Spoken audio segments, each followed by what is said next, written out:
Okay, let's move on to GIT disturbances, right? And gastrointestinal and liver diseases, let's briefly discuss them. Now, we know for a fact, let's start first with the liver. Can you tell me what are the functions of the liver? Each one. Functions of the liver. Yes? Hmm? What? Again? What it does? Glucagon is produced by the pancreas, remember? Releases enzymes, breaks down, makes bile, breaks down fat. Okay, bile.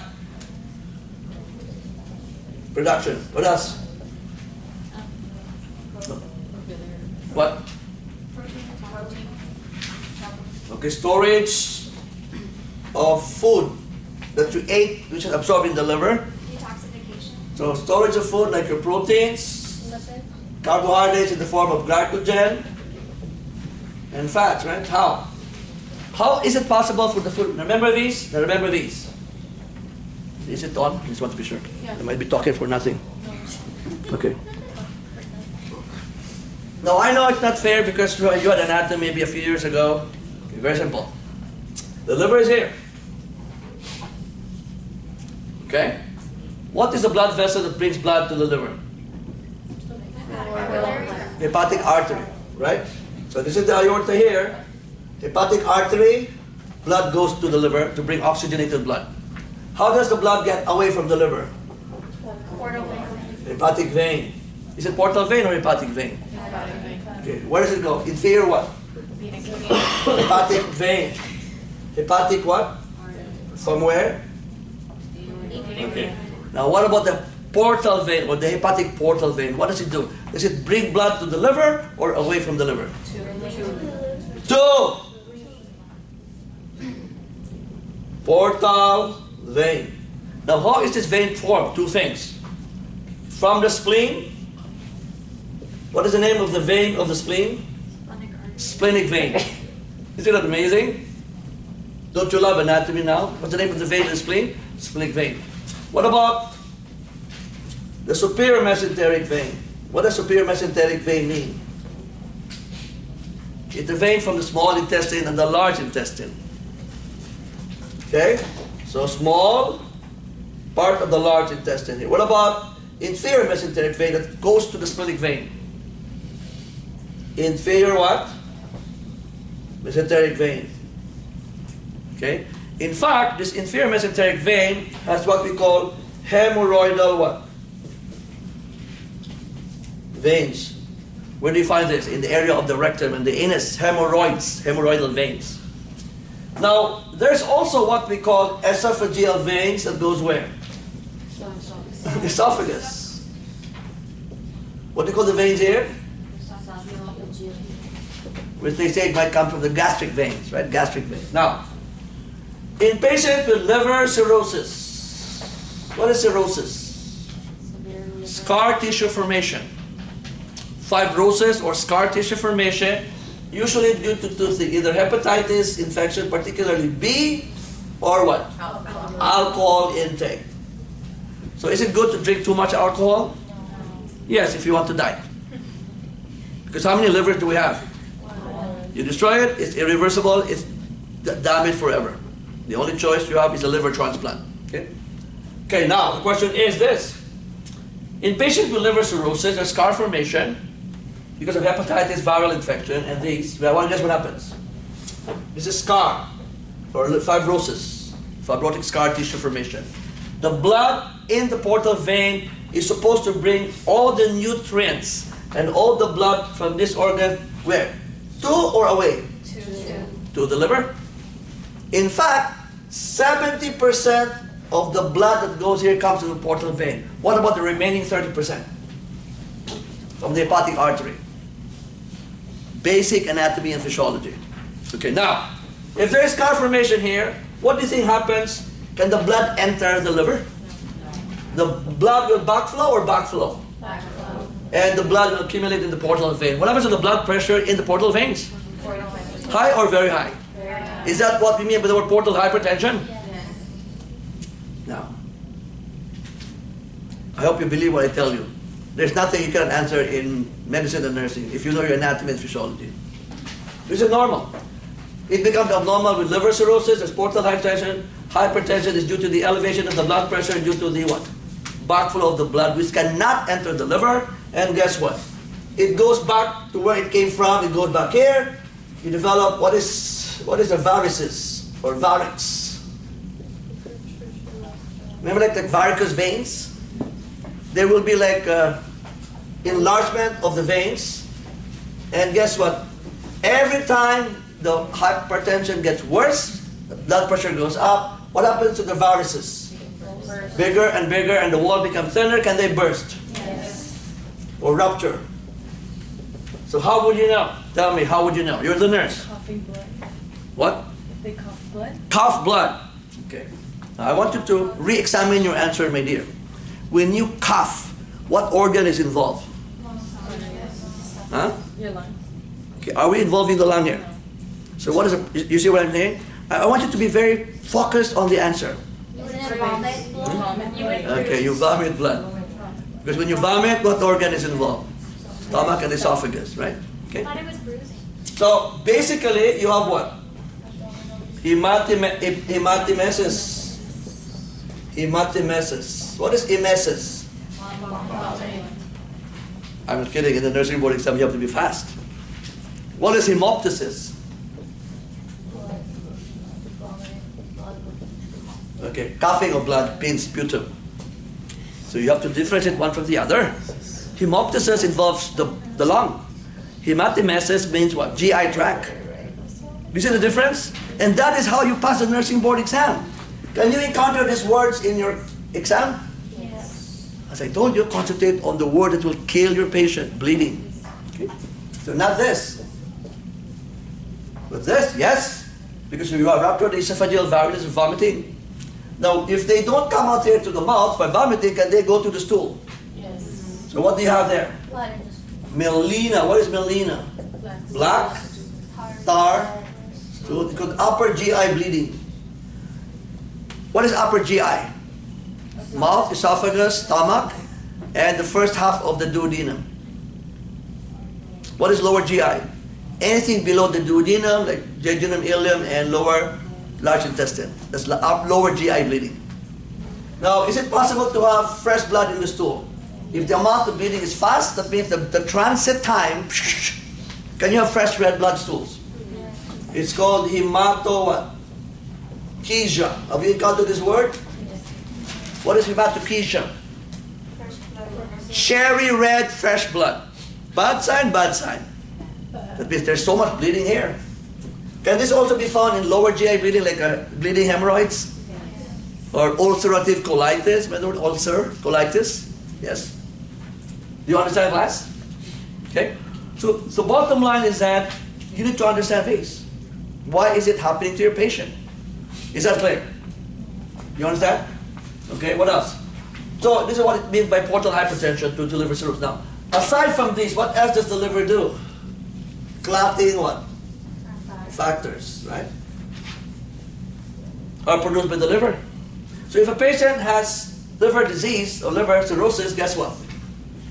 What will be your manifestation? So you have bleeding in your skin. We call that spider telangiectasia. You have hematomas, bleeding. Okay? You understand what I'm saying? Like spider webs on the skin. Okay, aside from these, the byproducts, the byproducts of bile, you develop what is jaundice? Yellowing of what? Of the skin. Why is it yellow? Because of the bilirubin. Okay, the bilirubin. It's not just failing, it's because of the bilirubin. And what do you think is the color of bilirubin? Yellow. It's a yellow pigment. So do they have hyperbilirubinemia? Yes. What about the eye? So it can be yellow? What part of the eye will be yellow? So what's the term we use? Is it jaundiced eye, yellow eyes, or something else? It's cherry. Huh? Icteric, not ischeric. Icteric. Icteric what? Sclera. But it has to be sclerae. Why sclerae? Involves both what? Why are both eyes involved here? Hmm? Hmm? Okay, there's no more time. Where is the bilirubin found? In the blood. Do you have blood vessels in the left eye? Yes. You have blood vessels in the right eye. Yes. Is there hyperbilirubinemia on the left eye? Yes. Is there hyperbilirubinemia on the right eye? Is there hyperbilirubinemia everywhere? Do you have what? Jaundice. So the word jaundice refers only to the yellowing of the? Yellowing of the? What about the yellowing of the eye? What is the term used? Ecteric sclerae. What is sclerae? The white portion of your eye. Now what is the condition called, especially in infants? A baby who developed jaundice on the first day is okay. It's called physiologic jaundice. What happens if it's still there on the second, third, fourth day? Is that normal or abnormal? Now what could happen if the baby is suffering from hyperbilirubinemia? Can that damage what organ? The brain. Huh? The brain. Why the brain? That answer is correct. What is the term used when there is damage to the brain in people with high levels of bilirubin, especially infants? It begins with letter K and ends with S. Huh? Connection? I don't know how to pronounce it. I know, but spell it then. Spell it, please. It's KERNICTIS or US? Almost.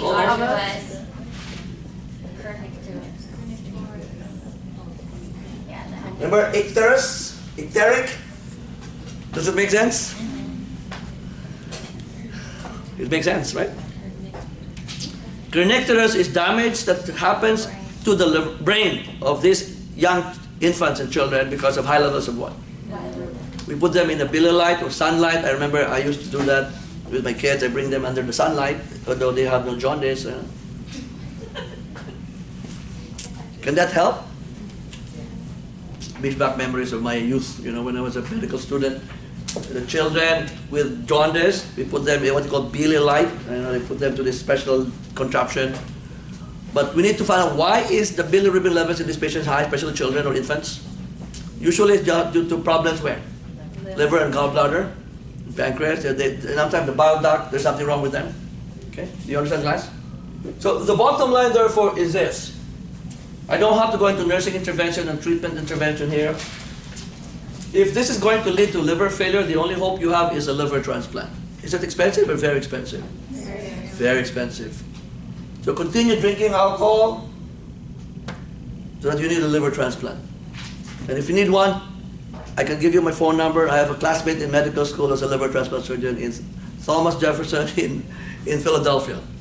He's very good with his hands, you know, very steady. His name is Carlo Gerardo Ramirez. He's my classmate. And he can provide you and perform the liver transplant, not for free, but I don't know exactly how much it will cost, but maybe I can get a $10,000 discount. Instead of spending $1 million, you spend $900. No, just kidding. Avoid, what about hepatitis? Can that lead to liver cirrhosis? Yes. So we have 5, A, B, C, D, and E. Among the hepatitis A, B, C, D, which one is oral fecal contamination, water and food contamination? A. And? E. E. What about B, C, D? Blood transfusion. What else? Using of what? Contaminated needles. If you're a drug addict, right? Blood transfusion. Needles that are contaminated. What about sex? Why would sex be important? Because there will be exchange of what? Body fluid, especially B and C. Maybe Pamela Anderson, hepatitis C. B, of course, sex, exchange of fluids, right? So how do you prevent this? The use of protection, right? So condoms, right? Okay. So especially B is the worst because why? It's usually associated with what? Cancer of the liver, okay? Hepatocellular carcinoma. And very often for what? Chronic liver disease, okay? The problem with liver cirrhosis, there's no cure. If you have to have a liver transplant, you need to. Unlike in kidney failure, you can do what? Dialysis, right? Is there still such thing as a dialysis here? I forgot to mention, somebody mentioned this a while, shouted the answer. What is it? Detoxification. What do you mean by detoxification? Whatever toxins you have in the body and in the blood, that's what the liver does. This is just a limited, there's a long list of liver functions. Be aware of that. Albumin and globulin storage, right? Because everything is stored there. Do you understand, class? Okay? Is that clear? Now, what about gallbladder problems? Well, if you remember, let's review the gallbladder in relation to the liver. This is the liver here. Gallbladder is underneath, right? Right? What's the name of the duct of the liver? Hepatic duct. What's the duct of the gallbladder? Cystic. The cystic duct of the gallbladder and the hepatic duct of the liver, they join to become what? Common bile duct. And where does this go? The duodenum, which is the first part of the small intestine. Now, who produces the bile? Who stores the bile? And what is bile for? Break down fat. Break down fat? Emulsify. Okay, the word is emulsify. What is the meaning of emulsify, Ms. Romero? Okay, you want to mix what? Fat, oil, and what? Can you normally mix fatty oil with water? No.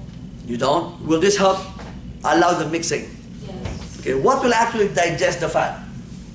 Lipase. What is lipase? Enzyme. That will digest the fat. That is what will digest the fat. Bile will not digest. It will only what? It will only what? Allow the mixing of fatty oil with? Water. Okay. So, it's very simple. What is cholelithiasis? Gallstone. Where is it found? The stones are found where? In the gallbladder or the bile ducts. If there are gallstones or bile duct stones here, can they block the flow of bile? Yes. If you block the flow of bile, will you be able to emulsify the fat? No. If you're not able to, now why is it important that you mix the fat with the water? Tell me why. Basic anatomy question. To be able to transfer to the Where? blood. Okay, very good. Why? What is found in the blood, Ms. Romero? Water. In the plasma, you're absolutely right. So when the fat is here, it came from the stomach, duodenum, the fat is here. The bile is sequestered, released, squeezed. Bile goes here, emulsifies the fat so that you can what? Absorb into the wall with the blood vessels and the blood which contains water. So you need the water to mix with the fat so that it will be absorbed where? In the small intestine. If you have biliary obstruction due to stone, the bile is not released. Will there emulsification of the fat occur with water? None. So what happens with the fat? The fat goes down all the way where? Fatty stools will occur. What is the term used to describe that there's fatty stool? Steatorrhea. What? What is it called? Steatorrhea. Steatorrhea. Steatorrhea. Will this come out in the nursing board exam? Yo. Steatorrhea. Steatorrhea. Steatorrhea. What does it mean? Fatty stool due to biliary obstruction due to gallstones. If you have gallstones, where will the pain be? Epigastric, hypogastric, right lower quadrant, or right upper quadrant? Why right upper quadrant? That's where the gallbladder is. Oh my God, isn't that amazing? Just like the liver and the gallbladder found in the right upper quadrant. It may or may not go to the back, right? You understand? Now, where is the pancreas found here in relation to the pancreas? Is here what? The pancreatic duct. This is what? Pancreas, right? Pancreas, as we said, releases pancreatic enzymes into the duct of Wirsum and duct of Santorini, the main ducts. The main duct of the pancreas, the main pancreatic duct is called duct of Wirsum. And what's the other duct? The accessory smaller duct. Santorini. I think we discussed this in the anatomy class, right? So, the pancreas, is that an important organ? Yes, first because of its exocrine component, which is what? Enzymes released through the ducts. What about the endocrine function of the pancreas? The beta cells, the alpha cells, islet of Langerhans, right? Now, is this one of the most difficult cancer to treat? Is there any cure for pancreatic cancer? Survival is 0. Remember? Nobody lived, even if you're a billionaire like, I'm not so sure if Steve Jobs has this, but it always affects here. But I'm pretty sure about, if not Steve Jobs, was the other guy? The one in Dirty Dancing? Ghost? Patrick Swayze, right? I know him, but he doesn't know me, okay? A few days before he died, he was on the cover of People magazine. He was so gaunt and very thin because of the effect of cancer. Remember cachexia? And he eventually died. But I'm pretty sure he lived for a longer period of time compared to the others. Right? I have a classmate in high school, diagnosed March, dead by December. Very sad. Patrick Swayze, it took 1 or 2 years. Okay? Is that clear? Now, even Steve Jobs had cancer here. He even had an undergo what? Liver transplant. But he couldn't afford to wait here in California. What did he do? I think he had a surgery done in the Midwest. There's no waiting line. All he had to do is donate a what? I don't know how much. I'm not just kidding. I don't really know the real story, but that's how you survive in the world, you know. But it did save his life. It only prolonged his life. What I heard was that when he was diagnosed with cancer, instead of going to the doctor, he went into what? Alternative medicine.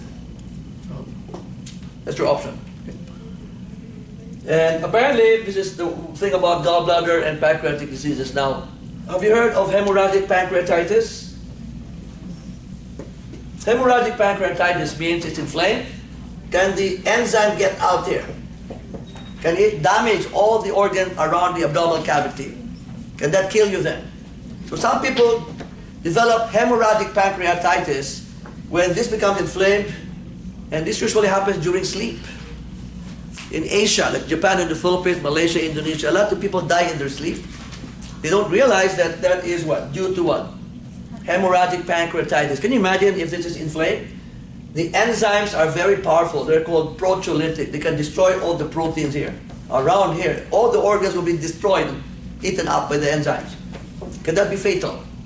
It's called hemorrhagic pancreatitis. So many of them die during their sleep.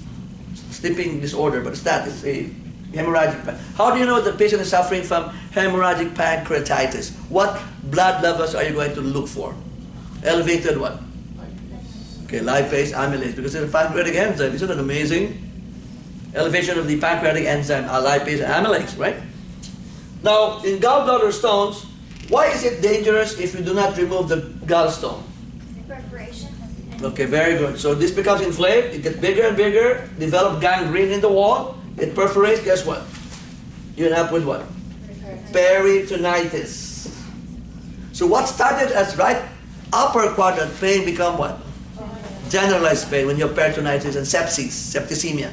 Just like in appendicitis, if it ruptures, the stool, because the cecum or the appendix is attached to with rupture, you have peritonitis. So what used to be a right lower quadrant pain in appendicitis, becomes generalized pain with board-like what? B-O-A-R-D, board-like rigidity. Okay? So do you understand? So appendicitis, you develop the main difference is that here, gallbladder, right upper quadrant pain. Appendix, right lower quadrant pain. Okay? Do you understand? So the idea, therefore, is that be aware of these conditions. Patient with stomach ulcer, good or bad? So start with gastritis, then becomes an ulcer. And remember, in gastritis and ulcer formation of the stomach, where will the pain be? Epigastric pain. Is it relieved by food? Yes, it is. Now, what is the name of that bacteria associated with? Okay, very good. Peptic ulcer, stomach. Helicobacter pylori. What does it mean? It's a bacteria. Helicobacter. Is it helicopter or helicobacter? Joke only. Okay. Helicobacter pylori.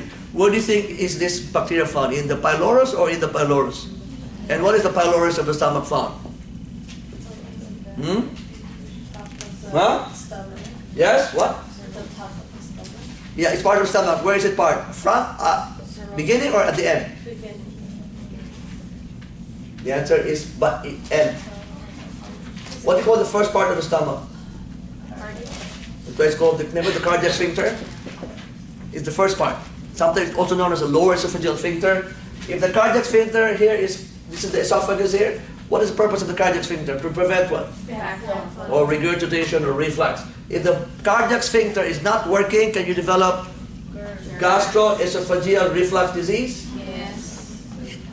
Is that also known as reflux esophagitis? Is that also known as a heartburn? So what is wrong here? What's wrong? What is not functioning properly? The cardiac sphincter, or otherwise known as the lower esophageal sphincter. That means once the food enters the stomach, it's mixed with the hydrochloric acid, Is that a very powerful acid? Yes. What happens if this is not working? It causes backflow. Acid is here, you develop esophagitis, inflammation of the esophagus, and the esophagus is found here and then here. Would there be a heartburn? Yes. Would there be chest pain? Yes. But the pain is not due to a heart condition, but rather what? Esophagitis. Are we going to give antacids? Yes. Yes. Simple. Okay? Okay, I'll give you a short 5-minute break. Come back, we'll have the quiz. Okay? And I'll be collecting the